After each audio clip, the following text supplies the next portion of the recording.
Yemakwedini uTikTok loni ikhala ngaye ayeyondawo yomtshotsho wamakhwenkwe.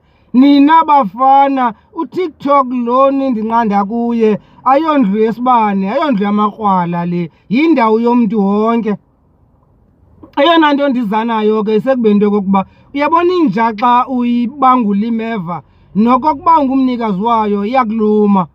Makwedini ndiyanixelela ngamava into yokokuba mandenze umzekelo, ukuba wawuke wadlwengula ixhegwazana lakushwabulela, mhlusoluka loo nto leyo izawujika nawe.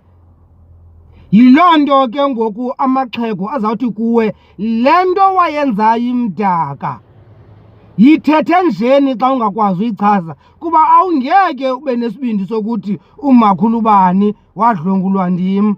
Awusoze ube nasezo sibindi, iza kutya laa nto kodwa ube ungakwazi uyithetha. Loo nto ke ngoku ifunisa uba ke ngoku yithethe endlebeni yenja, kuba ulwaluko luhlambulukile.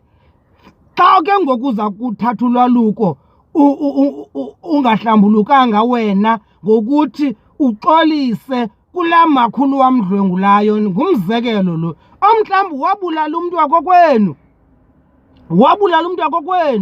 kufuneka ke ngoku uchaze phaa endlebeni yenja, ucela uxolo ngale nto wayenzayo. Sisintu makwedini eso, makwedini, makhwenkwe, bafana, makrwala, sisintu eso.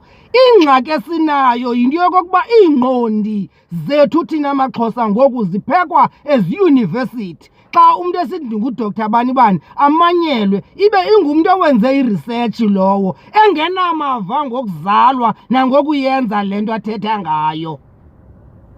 Heyi, mandinihleke.